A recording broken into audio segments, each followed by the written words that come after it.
Alrighty. All right, we are live. Hi, Hey, everyone. Hello. Hey, we can't thank you guys enough. Seriously, it's like so far beyond all of our expectations and our hopes. It was like, so we owe you huge. We're gonna make this book something really special, both in the campaign and what you get from us with all the extras, but the series too. We really can't wait for you to see it. For Tony's art, Tomeo, Darren, everybody. It's like we want it to be one of the best things, on the shelves, and we're gonna give it our all, definitely. So that's how the best way we can reward you. But we want to just take a second and say thank you. You guys are the best fans always. We had no idea when we did this if anyone would show up because it's a behind the scenes book that you can get the series version of in stores, and everything's rough economically, all of it. So the fact that you guys showed up and sent it like astronomically past what we were hoping for really means the world. So again, best fans in the world. We love you guys.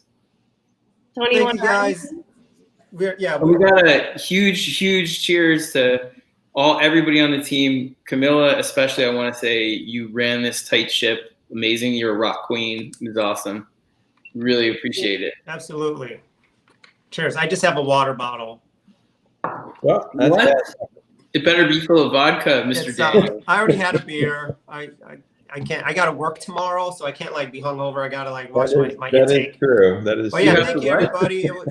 You guys are really I don't know. We're just so grateful for your guys' support and helping us bring this to life and put this out there for you guys. This is something that we've never done before. So we didn't really know what to expect or, how enthusiastic, everyone would be, but it's far surpassed our expectations. So we're just so thrilled and grateful for all you guys' support. So thank you so much. Yeah, 100%. I'm gonna look at the YouTube feed and see if anybody has. If you guys have things you want to ask us before we get too drunk, except for Tony. Thanks so much. Yeah. I'm just going through some of the comments here. You guys have things you want to ask us before we get too drunk. It's gonna be two. Oh, you're. I know. Going through some of I know, because I'm streaming through both. I turned it off. I have to have somebody. I can look at it. Maybe I'll look at it on my phone and see. That way, I can mute it. You opened up like a time hole there. I just want to say, Nairobi, don't worry about it. We totally understand. It's tough times right now. Just thanks for supporting us. With your energy. Yeah, absolutely. Seriously, no worries at all. We'd send it to you for free if we could. So.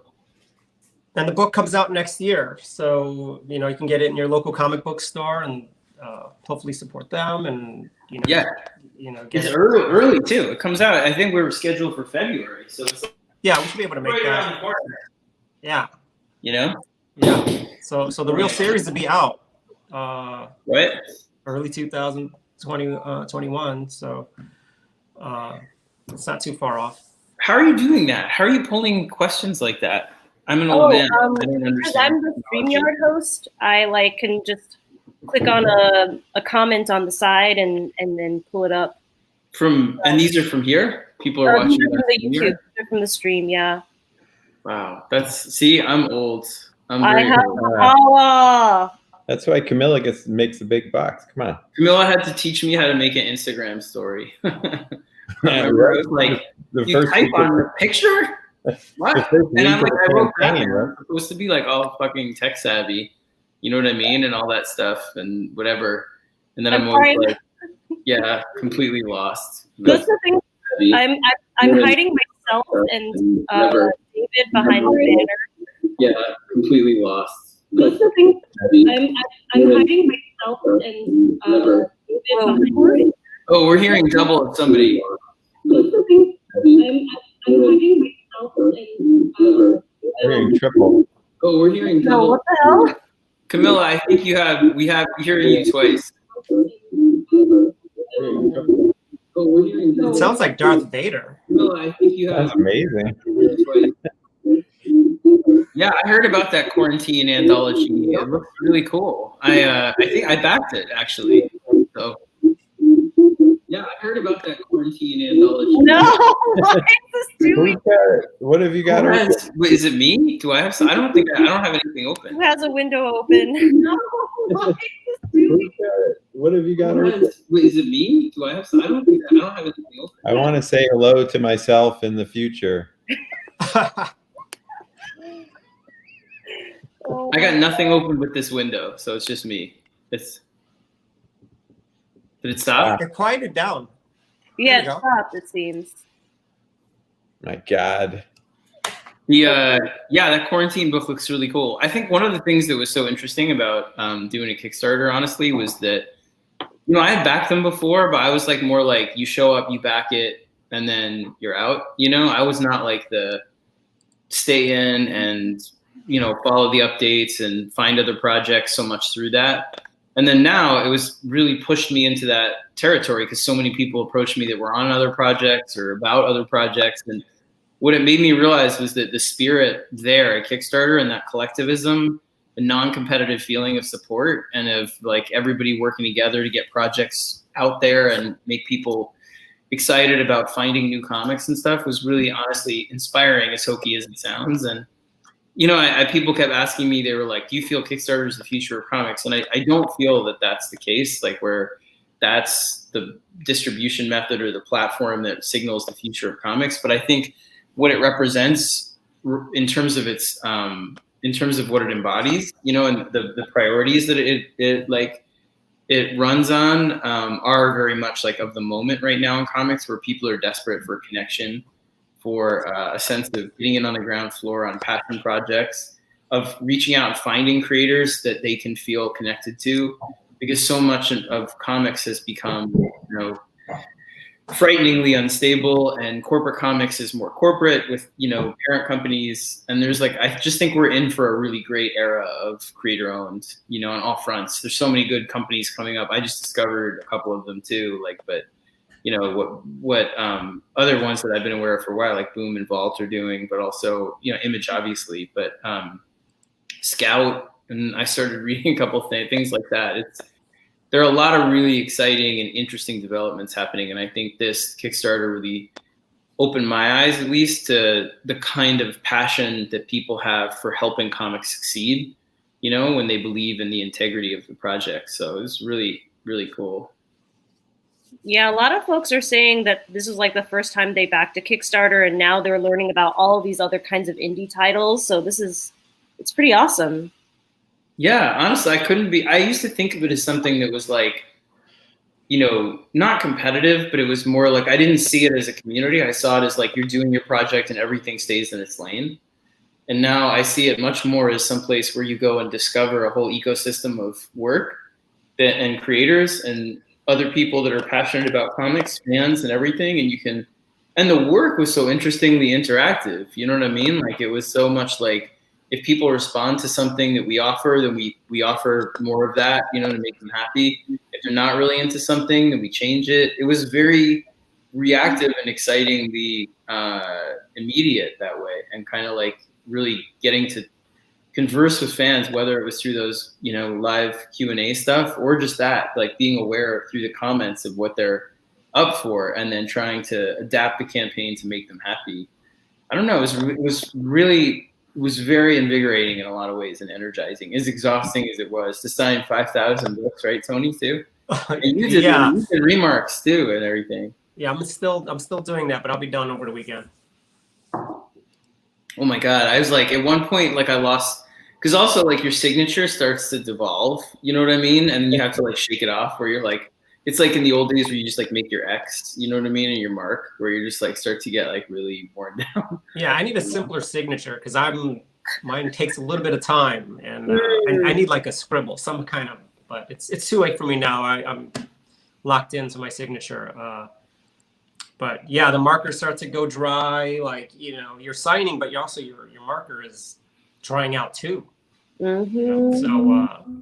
But yeah, it's actually no problem. I'm just binge watching shows on TV, and and signing and. I watched The Vow. I don't know why. That was my signing show. Like I always had one show that I watched signing wise. One time it was Bletchley Circle, which was really good, and one time it was a true crime thing. I forget, but this time it was it was The Vow, which is very slow and weird. I just started rewatching Game of Thrones because I haven't watched it in a couple of years since the finale or whatever. I always pick up new stuff whenever I like throw that series back on.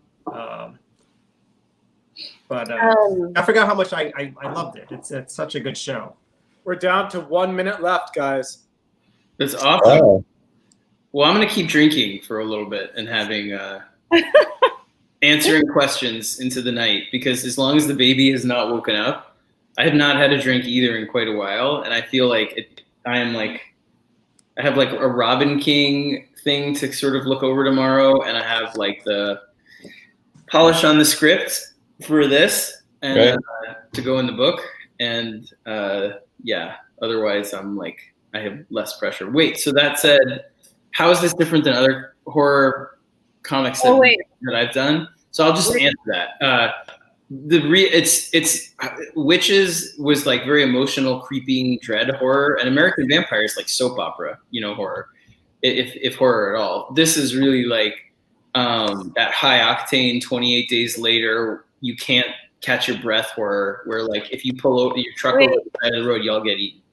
I'm sorry, I'm going to interrupt you. I'm going to interrupt you. 5, 4, This is it? 1, 2, 0. Woo! Yay! There's motherfucking confetti. Yes. We're at 2:18. Congratulations, Oh my guys. God. That's insane. Thank you so much. Oh my God. Yeah, I mean, they'll vouch for me, but I was like, the dream was like half that. The dream was like, maybe if we're absolutely super lucky and push hard, maybe we can get like half, less than half that. So, And I won the pool, so thank you. Will was the secret optimist. Oh yeah. Draw Will into the book, but Thank you for believing in us. Yeah, I won the pool 217 I had, so that's pretty damn close.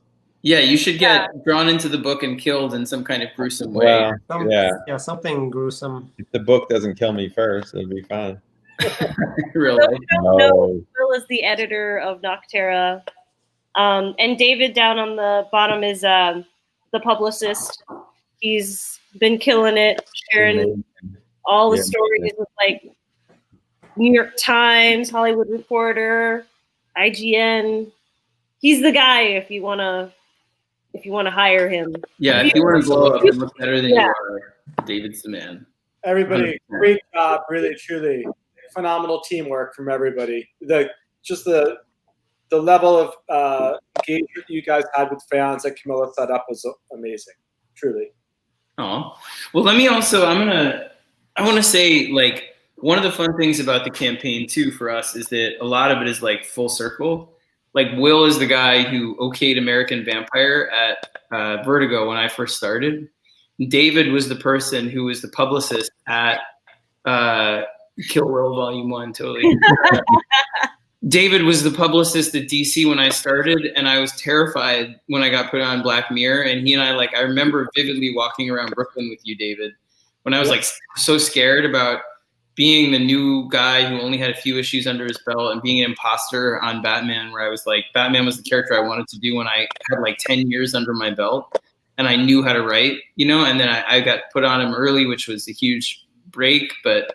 And you walked me around, like, talk to me through like how you're going to kind of introduce me to people and to focus on the work and all of the vision of it. And so, Camilla, you were at DC too for quite a while, and we're all like family. And then to me also, Tony was, Tony and I have been friendly since the beginning of my tenure at DC too, where he and I swapped books on Batman and Detective, but even before that, so the whole idea of making books with people that you admire and you're friends with, and there's everybody on this team is somebody that I not only respect but learn from. It's really and I can be an asshole sometimes too about like, it's Saturday. What do you mean? Like, what do you mean you're doing something else? Which has gotten me into trouble in the past. But this is so far beyond all of my expectations, and everybody here really taught me a lot. And the fact that we become close as a team, I'm really like regretful about it ending, where I'm like, I still want to have our calls. I really do. I was all like, I was going to ask you and be like, can we still have a call once in a while or whatever? And Yeah. You have all your stuff going on. I'm like, you know. Like, at least now when we have calls, we can like actually just shoot the shit and not have things to worry about. That's Yeah, you guys have been such a great team. I'm like super impressed. Like early on, I didn't know anything about Kickstarter, how it works, and what went into it. And just watching you guys put this all together and how many hours you guys put into this, it's just been like, I've just been blown away. Like, just like, first of all, how much work was involved in doing this, and also just your areas of expertise, everything, all the little nuances you brought to the table, you know, everything just synchronized like perfectly. And like, I couldn't ask for a better team of people. And if I do another Kickstarter, I'm definitely going to reach out to all of you guys. I'm already recommending you to other people. I won't say their names, but some pretty big names have reached out to me. Hey, who's running your Kickstarter? I'm like, this is my team. They're excellent. I can't recommend them enough. And, you know, so yeah, I'm super proud of you guys and super happy to have worked with you guys and gotten to know you guys better. What are you pointing at, David? Talk to you like Family Feud style, like giving you your props. Oh. Yeah. Oh, thanks. Thumbs. Yeah, thank you guys so much for all your hard work. It's just, it definitely has not gone unnoticed. You know, I've been like just saying like to everybody, just like how good you guys all are. So yeah, well, same back. I think to it you, shows man. in our campaign. Like you've been working around the That's so clock, good. and you know we all have families and all that stuff too. So to see your passion coming in, like the amount of work too for anyone like listening and all that stuff too. I want to go over and see some of the like any comments on YouTube as well to be able to like fast lightning round stuff. Sure, yeah. But the one of the things to know is like Tony and I, one of the fun things about it is like we have that true co-creator relationship where like developing Val and Emery as a character, Em as a character, like the two of us went back and forth. And my original idea for her was that she had this kind of deficiency when she was a kid that had gotten better, but it was ocular albinism. And it was this kind of, you know, your vision can be better in the dark than it is in the light. And you have the coloration in your irises that's cool. It kind of pink. It lends itself to all these things. But Tony was really good about being like digging into the science and being like, that wouldn't really work. Her vision would just be bad in both both places. And I'm like, you know, it's like hand wavy science. And it was like, no, you know, don't do that. And so it was great. Like it made me go back and really do my due diligence. And usually what happens is I have like a panic attack at 11 o'clock before the lettering goes out and realize I've screwed something up and then do the same kind of thing that he's talking about. But well, that's where you got me to like say, hey, what do you think of this? But we came up with something we liked even better. And her whole her background, I think, reflects things that are personal to Tony as well, and all of it. So it's been a ton of fun being able to you know, make we just bounce ideas off of each other. That's just really great to have, you know? Yeah, we have a lot of mutual respect, so it's a lot of fun. Yeah, you've been receptive to like just hearing other ideas. Like, hey, what do you think if we open the scene like this, you know, at the school, for instance? And it's like, you've been very receptive to that, and because I'm always afraid to like overstep, you know? Never. There's no overstepping. Because I was kind of testing. I have an idea that I push back on. I will, but I mean, all your suggestions have been great. So it's been you know. Yeah, because I know what you're doing. I know what you want to do. So so like visually or storytelling wise, if I see like if we go in at this other angle, or you know, do it this way, or you know, or whatever, visually it might have more impact. You know, so like for me, everything's about the visuals. Like, okay, the visual storytelling, what can I do? What can I bring to the table to like kind of like really kind of get across what Scott wants to do here, you know?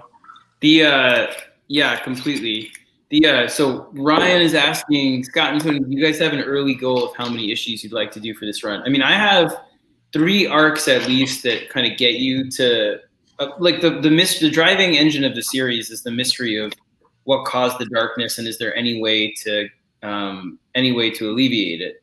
So it's in the first arc, Val realizes that there might be an answer to some of those questions. Second arc is sort of her going out, finding what she needs to find to kind of to kind of make the final push to see if her theory about this stuff is right. So at least 3, but I mean, that's the way we did Undiscovered Country too. Is kind of like, if it goes over well and it sells well, then what you really want to do is just keep it ongoing, you know, and because there's so many aspects of this world I want to explore with Tony, like the history, like because it takes place 15, almost 20 years after this kind of last dawn happened. And there's so many stories to be told before that. And there are characters they're going to meet along the way that have backstories. It's like American Vampire, where if you can imagine American Vampire as like 3 arcs, in my head, I had 3 arcs that I'm like, if I only get to tell 3, this is the crucial ones.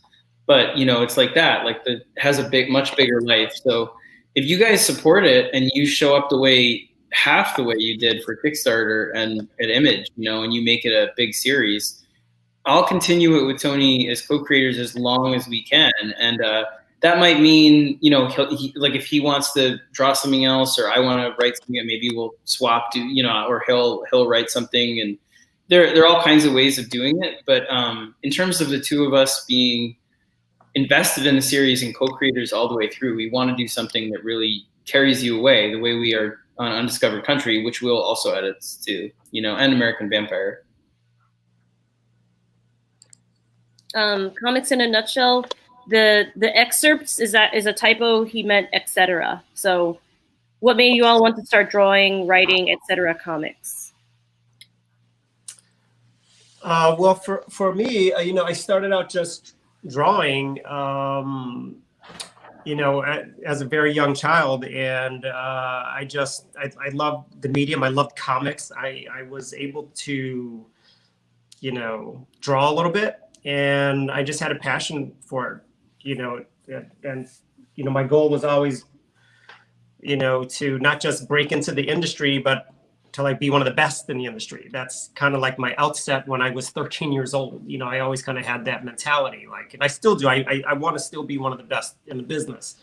And if I ever achieve that, I don't know, you know, but I have these aspirations and goals, you know, as an artist, to never, you know, stop improving, for instance. You know, and then for writing, I didn't realize I would enjoy writing until I started doing my own creator-owned series at Image. I started to write, and I didn't know I would enjoy it, and I found that I loved it, and you know, it kind of snowballed from there. And so I've kind of worn different hats, where sometimes I'm just the artist, sometimes I'm the writer and the artist, sometimes, you know, I've done stuff where I've just written. You know, but for me, you know, it's just a really great creative output for me, and I like to do both. I can do both, and you know, like even right now, I'm drawing this, but I'm writing story ideas down for other stuff down the road or whatever, because I love to do that. So, you know, I think just having a passion for it is really, you know, the main driving force for me, just to create stories. Well, I wanted to be an artist, like when I mean, all the way through college. I went to school in Providence so that I could take classes at RISD on the side to be a comic artist. I had a portfolio and the whole thing, you know, and I just fell into writing because I wasn't good enough at art, and I didn't know how to get better. And there was a lot of ways that I could continue with writing at school. And I fell in love with a bunch of stuff that I was reading at that time. And so I got into prose, and I was, you know, I did that for a while, but I always wanted to get back into comics. I mean, ever since I was like little, my dad took me every Wednesday to Forbidden Planet when it was like 3 locations ago, down when it had the upstairs and the downstairs, down on 11th and Broadway. You remember where it had like it was like the models and the Japanese like imports downstairs, and the long boxes, and then the upstairs was the modern comics and everything. And so, you know, I wasn't a big reader, and that's how he got me to read. Was he would take me every week and you know, get my pull list with me. And then when I went away over the summer, when I was at camp and that stuff, he would send me my subscription. So it was what I wanted to do. I mean, I still have all my stuff from when I was little, where like all my characters are just rip-offs of other characters, where it's like, you know, it'd be like Blue Panther and that kind of thing or whatever, you know, just like terrible, just, you know, like just awful copies. But it was when I was doing books and I finally got a chance to get back into comics. I remember my wife was sort of like, "Are you moonlighting? Or are you gonna go back to like where you have a job at Random House and all this?" And I was like, "I never want to go back. Like this is it, you know." And she was great because I had a book deal at the time, and I was just so unhappy working on books in the sort of difficult economic environment of 2006 and 2007. And I was like, she's like, "Comics is going to be even worse, like, and harder." And I was just like, "But I love it. I love making up stories about Dr. Doom and Iron Man and whatever." And she was like, "All right, let's take out another loan." And that was it. So she was the best. Yeah. Are you serious? She's like, yeah, med school. It was like med school, and she had the medical school loans. She's like my hero. She really was just like, "Look, I have seen you unhappy for a couple years, and like I've seen you happy doing this, doing this." And that's when I started pitching American Vampire to Will and them, and really making a go of it. Like, this will be my job instead of the book deal stuff that I had going at the time. So yeah, that was my whole kind of crazy trip into comics. But damn. Nora Bengal asks, the main inspiration for Nocterra, honestly, was like, I just was really terrified of the dark as a kid. And I remember trying to overcome that fear myself. I have like vivid memories of kind of standing in the dark outside of our apartment in the hallway, which at night they dimmed the light, you know, and then basically it was motion detected. So if you walked in, it would go on. And then if you stood there long enough, it would go off. So standing there long enough off with a flashlight, just in case, you seeing how long you'd stay in the dark before you got too scared. And then kind of forgetting about that now that I'm older, and then watching my 9-year-old when he was about 7 really have an acute fear of the dark.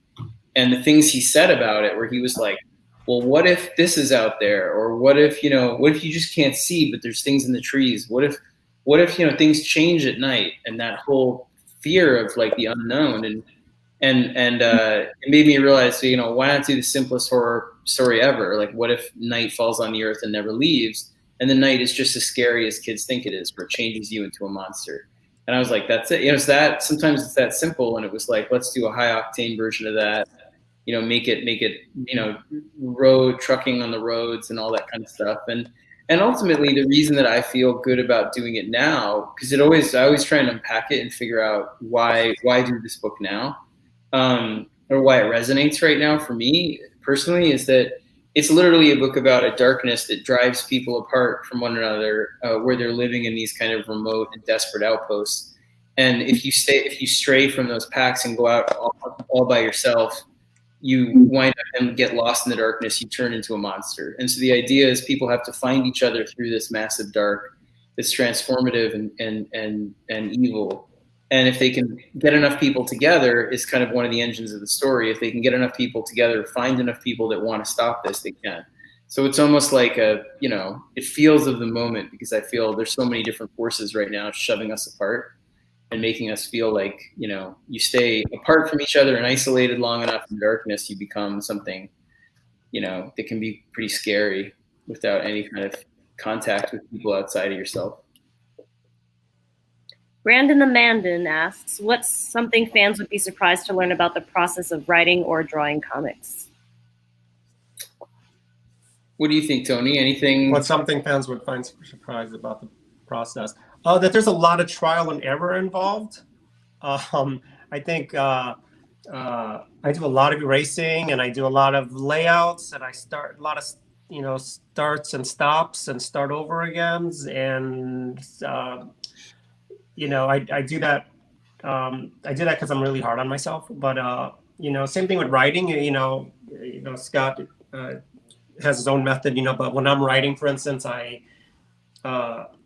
I think I have a really great idea, and then I'm like, I'll spend all day working on something, and then the next day I'll look at it and go, nah, that wasn't that great. And then I put it aside, maybe look at it again a year later. But there's a lot of trial and error and trying to feeling your way through, for me at least, feeling my way through to that, that sweet spot where I'm happy, and where that's the most important thing, where I'm happy with what I'm creating. So people think it's easy, like when they see the final product, but it's, people don't see the hard hours, the frustration that sometimes comes with those pages. And then other times it's super easy. It's like sometimes I'll do an image or a page and people just love it. And I'm like, really? It only took me like 3 hours, So it's very unpredictable. And I think Scott can relate. Sometimes it just flows, right? Oh, like sure. sometimes it just flows out, and you're like, man, I wish I could feel like this every day.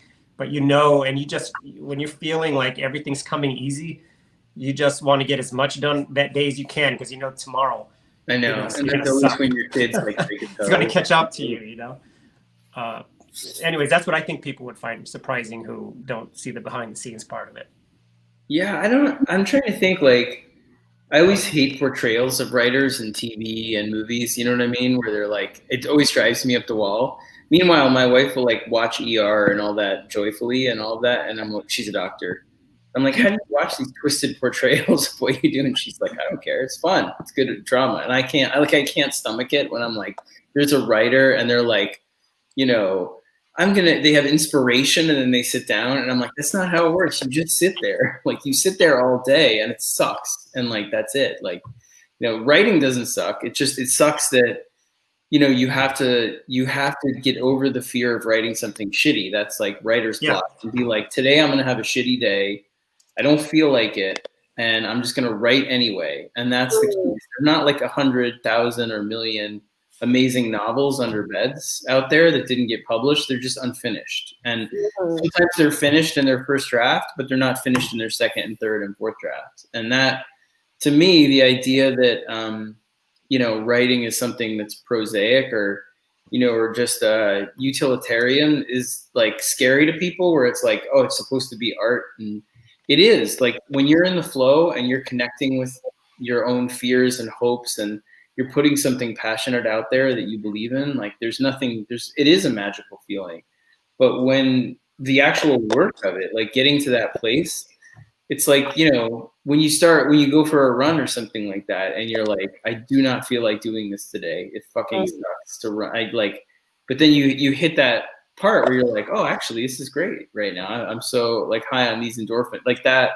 It's just like that, and that's it. And the thing I'd say is like, the other thing is that if you're out there and you're worried, like, oh, I'm really struggling right now with it in terms of my confidence, but it'll go away when I get better and older. It never goes away. So that was like the best thing. That I was sitting with Neil Gaiman once at this Vertigo thing. It was like the thing that it was when Shelley was doing Vertigo, and we went out to the thing in San Francisco and they sat me like next to him, and I had not really spoken with him very much, and he was telling this amazing Neil Gaiman-esque story where he was like talking about visiting the oldest shoe store. Did I tell you about this? Like the oldest shoe store in London.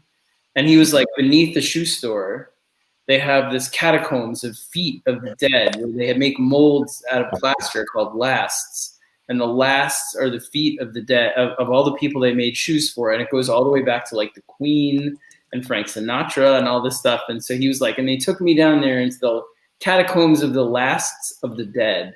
And I was like, this is the most Neil Gaiman story I could ever hear from Neil Gaiman. I can die in heaven, where you're like, and then he saw it, I was like all worried, and I was still working on Batman at the time. It was like, my third year in or something. And I was like freaking out about like, how do I stay exciting to myself on this book, and and he was like, what are you worried about? And I like ran him through, how I'm scared of screwing up Batman, and that, I'm worried I'm not good enough and all that and everything. And he was really funny. He just kind of like shook his head, and he was like, Scott, right now you're worried you're not good enough. Very soon you'll just worry you used to be better. And that's all there is. And we're just like, what? I can't.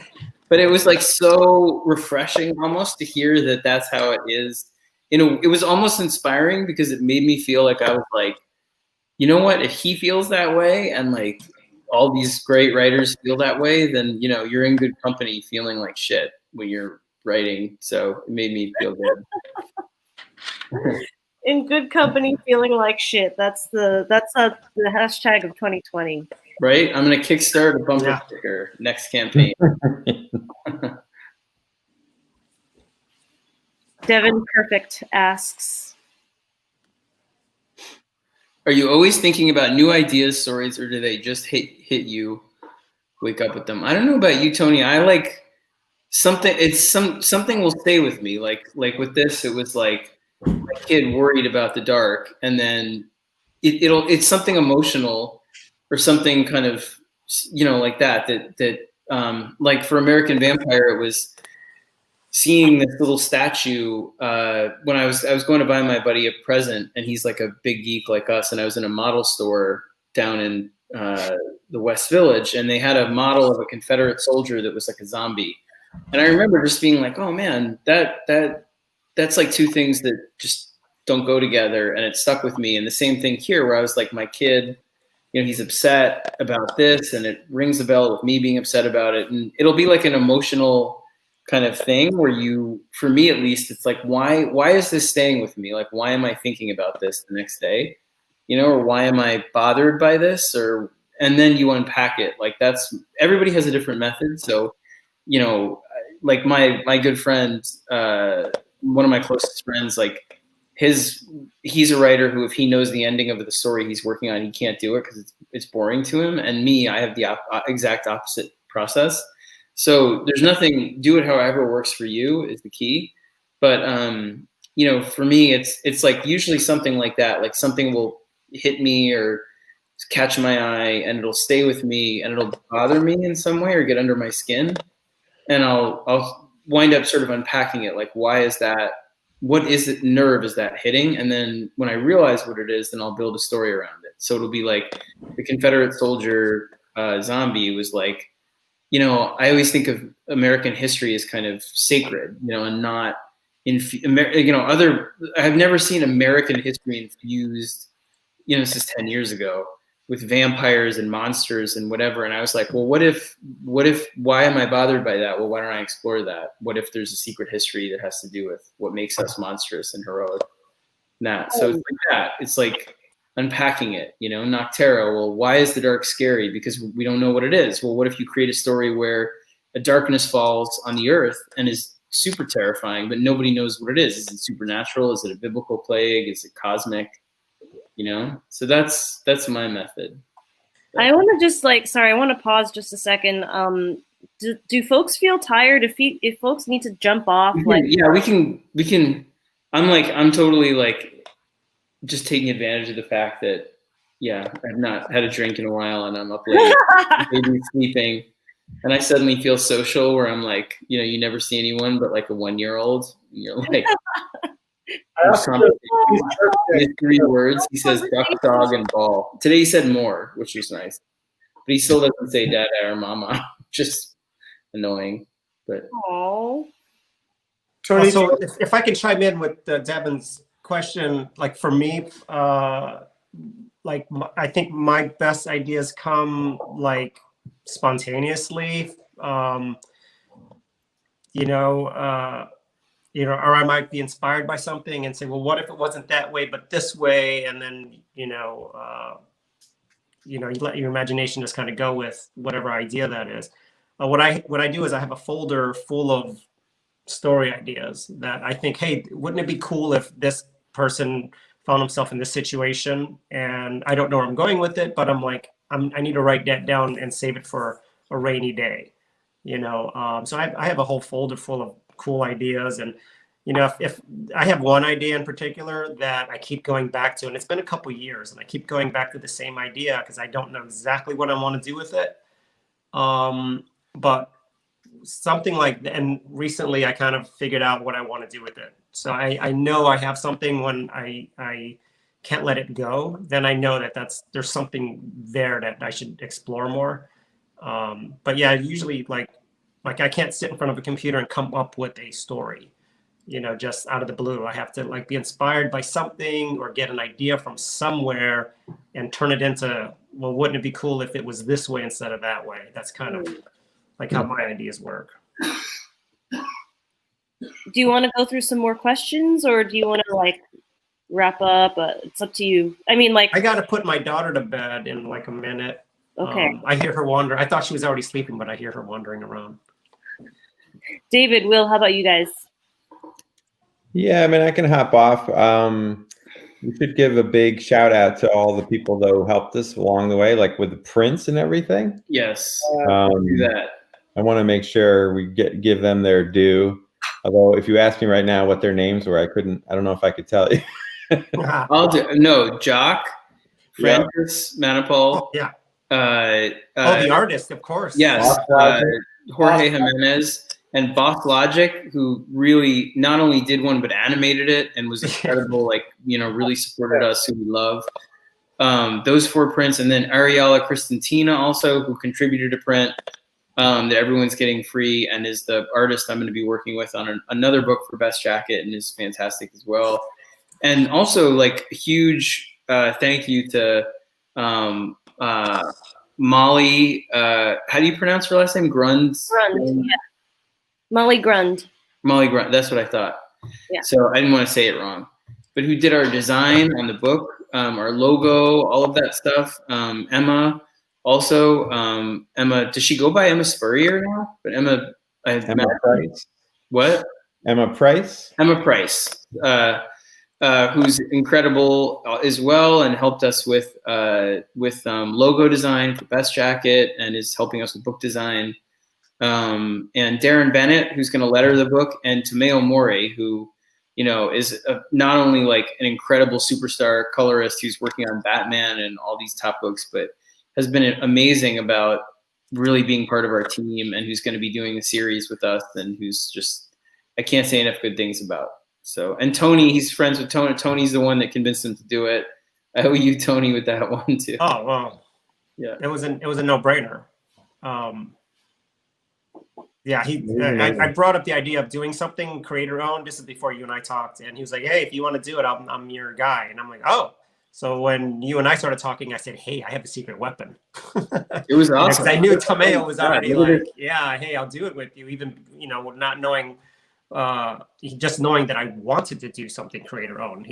He offered like, "If you want to do that, I'll do it with you." And I'm like, "Great." Well, then we approached him. "Hey, dude, Scott and I have this thing together. Are you in?" And it was like, didn't take him 2 seconds to say, "Yeah, of course." So. Yeah, and he's just a wonderful person, wonderful family, and he's probably the most talented colorist in the industry. So we're really lucky to have that dude. Yeah, I can't wait for people to see the color pages when we start to show those later on. Oh, there it is. Look, Tomeo's like on the he should come in the. Oh, there he is. Sorry, we didn't bring you in because it was like the campaign team, where I would have brought in Darren as well. But we love you. You're saying. Man, what are you doing awake?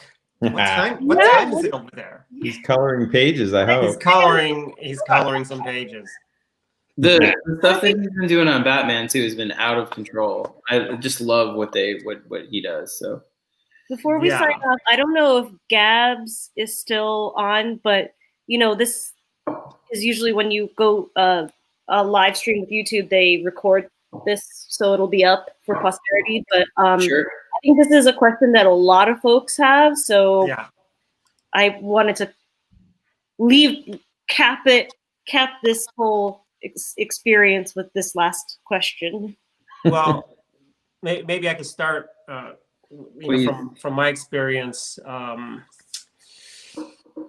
To get your foot in the door, I mean, most people, and I think it's probably a little bit easier today than it was when I broke in, is starting out with like an independent book, as opposed to getting into Marvel or DC. Those are much harder to get into because they're such a big company. And they have so much talent there looking for work, so if you can somehow make some noise with a small project, that's something that you launch on Kickstarter, for instance, that can go a long way in, getting people to notice your name, so whether you're a writer or an artist or whatever, I broke in doing an independent book, that wasn't selling anything or whatever. And I use that to get in. And what I was doing while I was working on those samples is I used to work at a bank counting ATM money at from 11 at night to 4 in the morning. And I had that job. Yeah. So I had that job so that during the day I can practice drawing comics. So you got to sacrifice something, but you got to bring home the bacon until you start, getting some steady work, but that's it in a nutshell. It's hard to get in, but I've always believed that the cream rises to the top. And if you are truly good enough, you will have a place somewhere in the industry. Yeah, I mean, I think. Sorry, it's my drink. I have it. Don't drink too much. That's my first advice. Just drink out of the bottle. Get your foot in the door. It has changed a lot. There's no one of the most frightening things I think about breaking into comics as a writer or an artist is that there aren't necessarily traditional paths in, whereas most careers have a more conventional route. You go to school for it, you're able to make connections, or you go to some kind of internship or training program. With the arts and with comics in particular, it can be really just uncertain. You're just working in a vacuum. But Tony's right in the way that when we were coming up, there was this kind of there was still the remnant of the idea that you could pitch Marvel and DC an idea.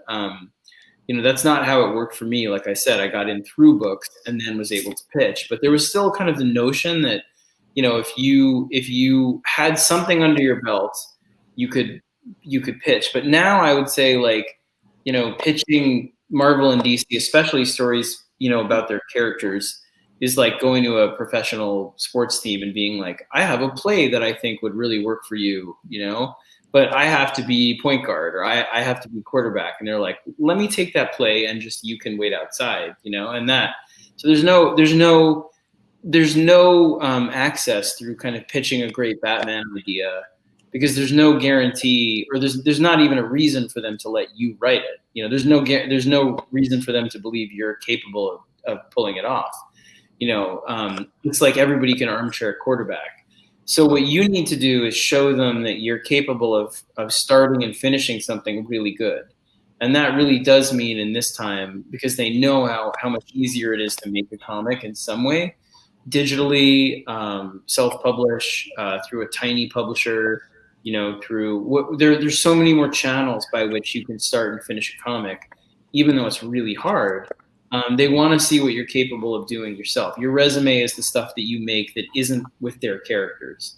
And then they're looking to you to kind of take their characters and say something with it. So not that you even need to do corporate superhero comics. I'm just saying if you're talking about breaking in that traditional sense, that's really the kind of, it's almost an inversion of the way it used to be, where when Greg would tell me these stories about going to Marvel, he'd be like, oh yeah, I would just drive in from Schenectady, you come down 3 hours from upstate New York, go to the Marvel offices, wait outside with his portfolio, bother people until they let him up, showed them the portfolio. Jim Shooter would give him a critique, and it was like that.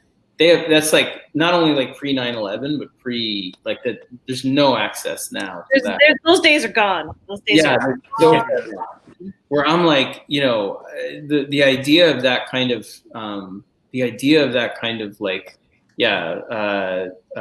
access to the company is just a million miles away. Well, I don't know if you heard my stories. I would FedEx an editor samples, and then I would call Marvel and DC and ask, has the editor, whoever answered the phone, has the editor received my package?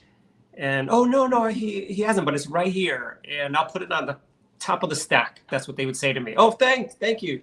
So it would always look, if they get a FedEx box or whatever, it looked important. It wasn't a manila envelope that was in a pile of 1,000 other manila envelopes. It was a FedEx. My favorite. Yeah, I mean, I was this kid who I didn't have money to be FedExing things around town, Oh yeah, I remember I was like tutoring rich kids just so that I could basically get postage to send my stories out to get rejected from everywhere.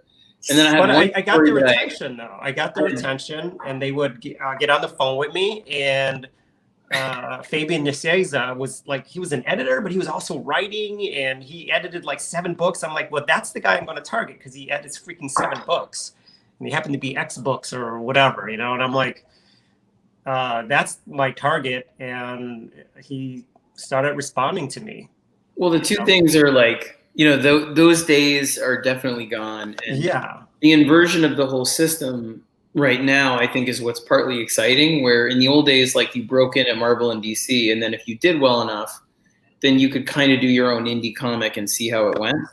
Right. Now it's the inverse, where it's like you do your indie comic, and if you choose to, based on the success of that comic, you can do Marvel or DC, and that's exciting. And I think there's a lot more of that coming right now, and I think we're about to see a wave of creator-owned from all different kind of channels of creation and distribution. But see, we didn't have Instagram and stuff, we didn't have the internet. 12, 20 years ago, we didn't have that. When I tell them, I'm like, when I was in college, like when the internet was born, and I remember like I was in all these writing programs. I was so excited. I was like, I'm gonna write, I'm gonna like writing major, which my parents were thrilled about, of course. But I was like, I'm a creative writing, and then the internet came, and then it was like literally the early days where it was like modems or like bing, bing, bing, AOL, like that. And everybody in the writing programs had this fantasy that like it was going to revolutionize narrative, and that narrative was now not going to be linear. There'd be no beginning, middle, and an end. It would be like you have a story on the interweb, and when you do that, you click on different links, and it takes you to different places. And so the narrative is no longer Western linear construction, but it's now.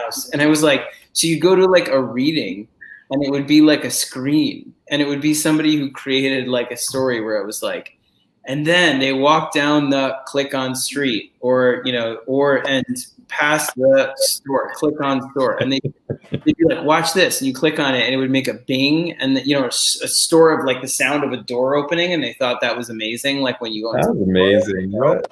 And then the modem would fucking stop, and we'd all sit there for 10 minutes while like it was stuck, and it was just like the static lines, and I was like, I can't even deal with it.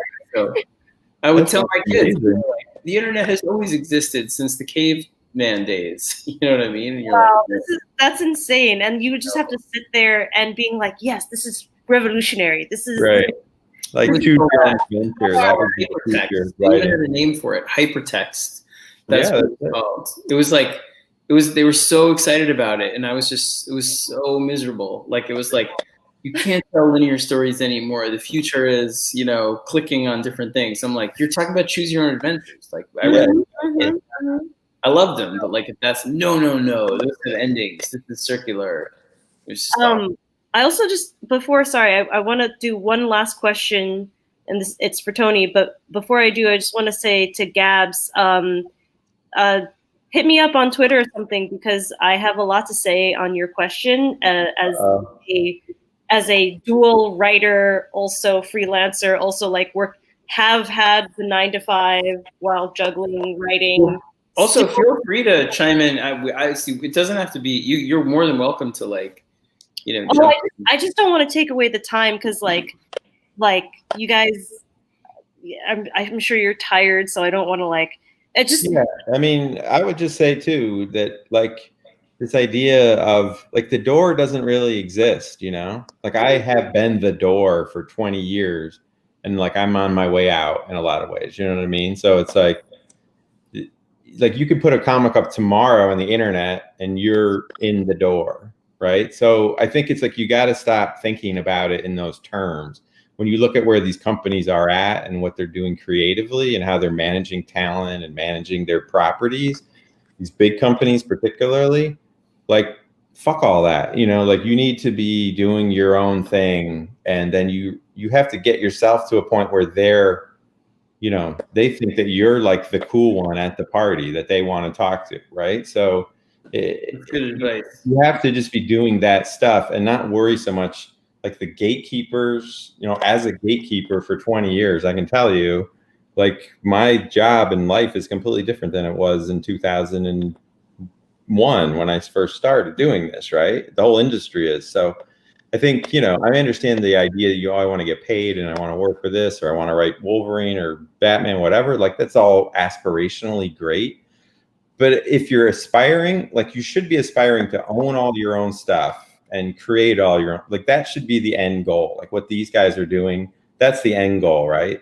Writing Batman for 10 years isn't the end goal. That's the means to the end, which is owning your own stuff, controlling your own ideas, and making money like while you're sleeping from books that are in print for 20 years, right? Like that's what you should be worried about. I mean, it's cool to do all this other stuff, but essentially like you're just like a really good landscaper, like working on somebody else's farm, right? You know, so like you want to own the farm and the fields and work them yourself and all that kind of shit, right? So I don't know. I mean, I get the idea. I mean, as a person who's been on the other side of those calls for 20 years, like I get it, like what you're trying to do, but I think some of it is like shifting your mind to realize like you can create the stuff and then it's proof of concept for somebody who maybe does have money to spend. Or in this case, you just go to the people who might want to buy it and you ask them directly to help you do it, you know? So, I don't know. I mean, that all sounds great when you're trying to like pay the light bill and pay for your rent. And then I just sound like a fucking idiot, but like, it's just something to like put in the back of your mind to like sort of how you want to frame what your goals are and how you want to move forward with your career. And that's the only thing I always say to people. It's like, it's a career, like it's a job, it's work, It's not a hobby.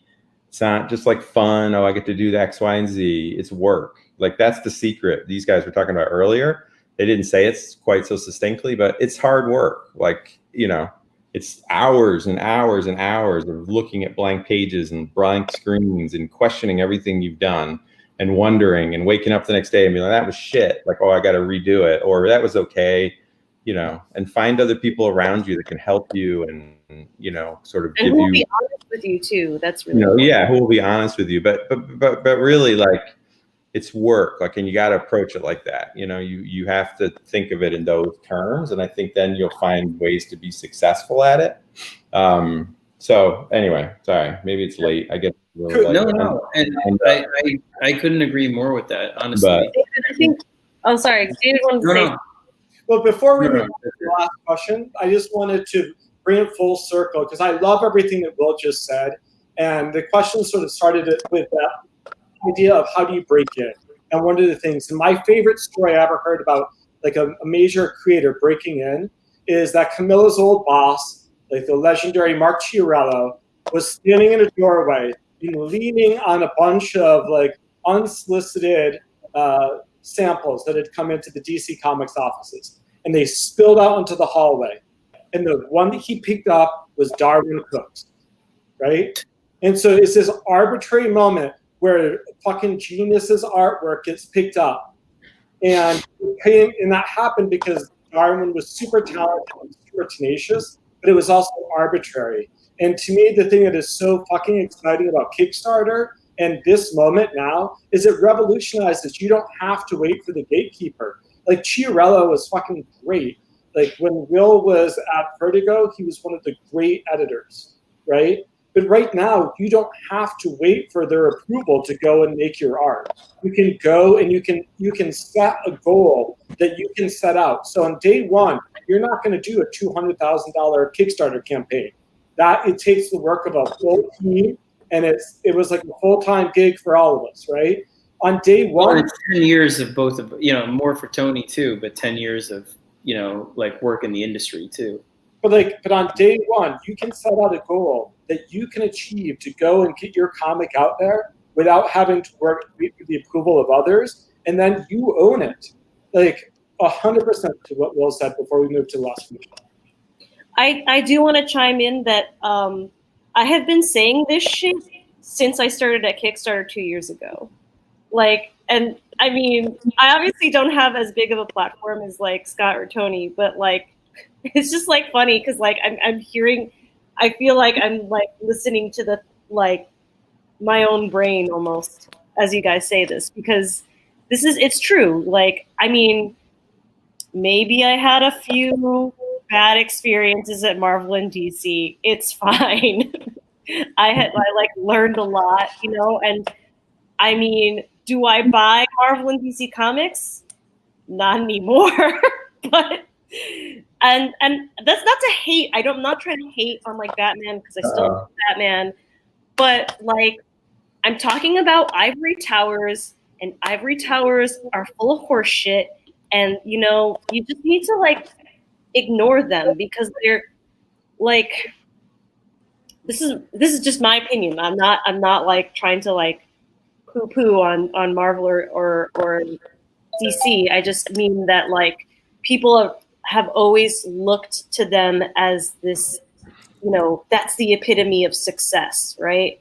But honestly, I don't think, I mean, sure, you could be happy writing Batman for 15 years, but you're not going to get to write Batman for 15 years if that's your end goal, right? Like you have to like go out on your own and build your own audience, right? That's what Kickstarter is. That's the engine of Kickstarter. You bring your audience to the crowdfunding platform and you get direct support. So like, it's like stop looking at the giants and start looking at the people around you, your peers. You know, that's what Kickstarter is, and that's kind of I suppose the new wave of comics or the new wave of a lot of things. Yeah, well, I think it dovetails off of the way that people just consume entertainment nowadays too. Like, I watch my kids. I was joking with the team not long ago. Like, my 13-year-old, he and his friends discovered Cheers and like loved Cheers, and like that's a show that they watch together. And I'm like, that's the show I watched at 11. It was on 11 p.m. WPIX. You know, if you're a New Yorker, growing up every single night. I watched that with my family, but that was before the internet. But for them, it's something they found that's like a cultural sort of outlier that makes their language, their cultural language growing up is stuff they find themselves, not stuff from a central hub that says this is the big event. There's some things like Avengers movies and that stuff, but for the most part, it's do it yourself. You know, it's like find the things you like that you're going to talk about and feel are yours. And the thing that you're saying, Camilla and Tony and everybody too, and Will especially too, is like we're in an era where you have to embrace that. Where before it was like, how do I make my thing? How do I get good? How do I get to primetime Thursday night, 9 o'clock on NBC? There is no such thing anymore. Meaning, like, there is in the way that there's still Batman and there's Marvel, the same way there are Avengers movies and the same way there are hit shows on, you know, This Is Us or whatever it is.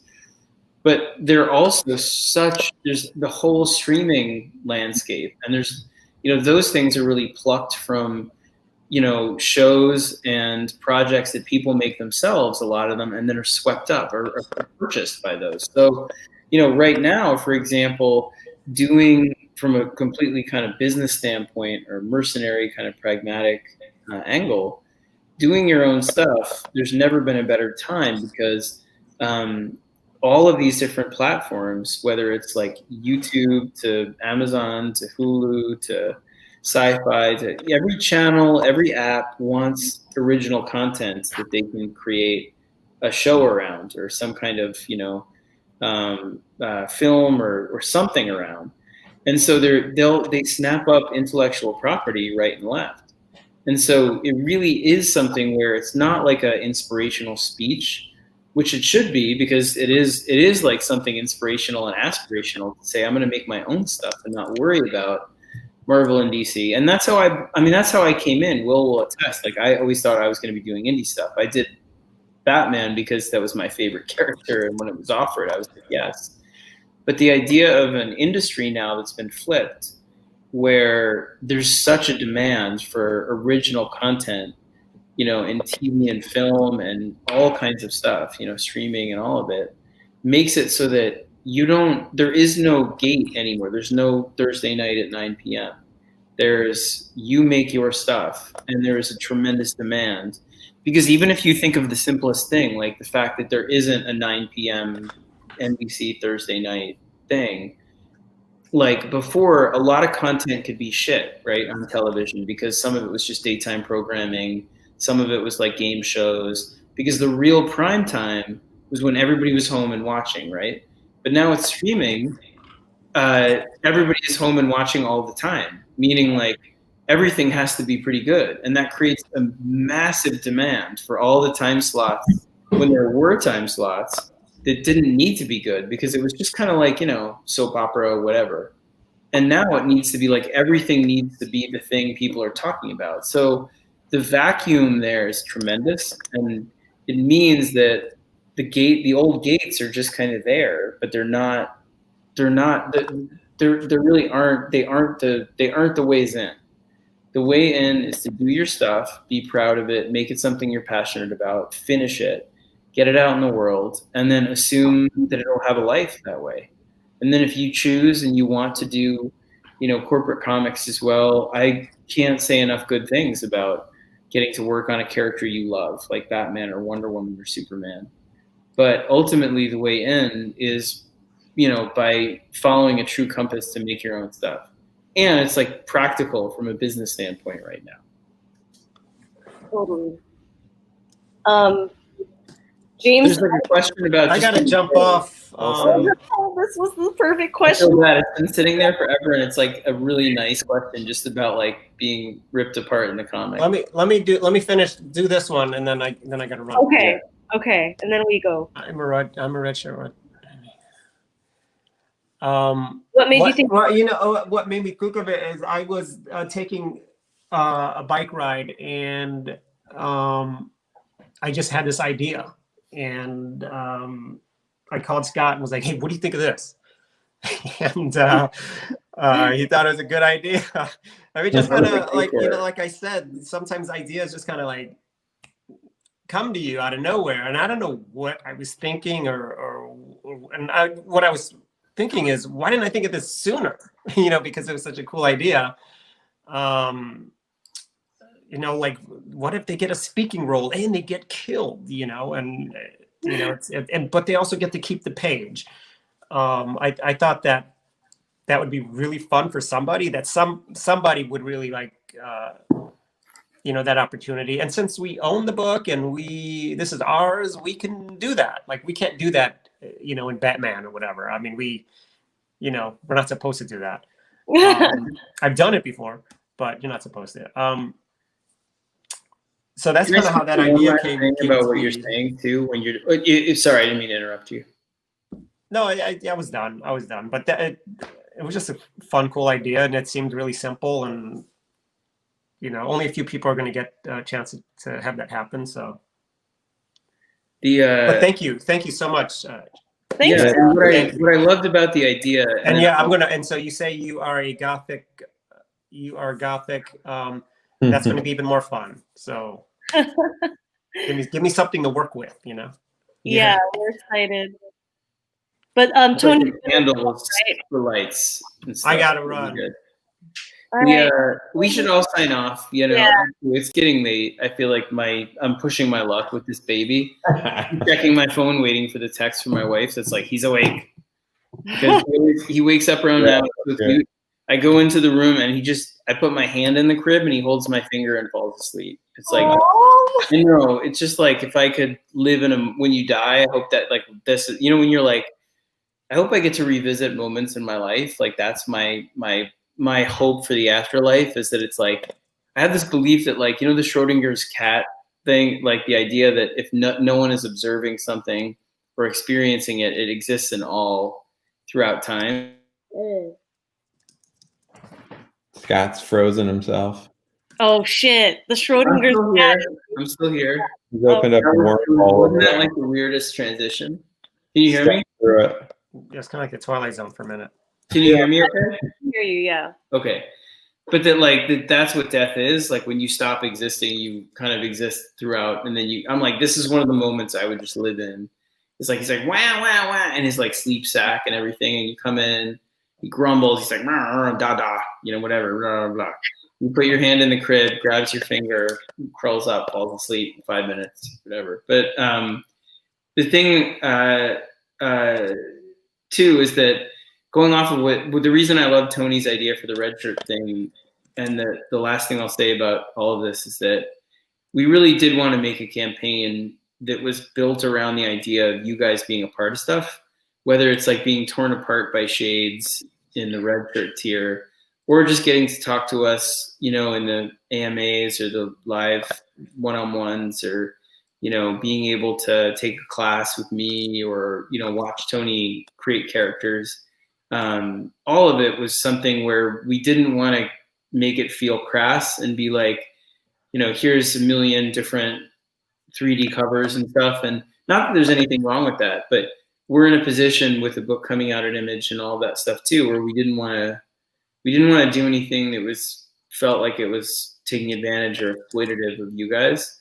So it was always a balance. And I think sometimes, we were tempted to do other things, and then other times, we were really glad we didn't, and all of it. But finding our way through it, and having you guys respond so positively, the comments and the support, just putting it so far over the line of where we expected by like over double, like I was saying earlier, really is a testament, I think, to the idea that there's such a big, fun future for, like we were saying, like people making comics they're passionate about and expecting or hoping that people might show up for them. We're a big established entity, me and Tony and everybody here.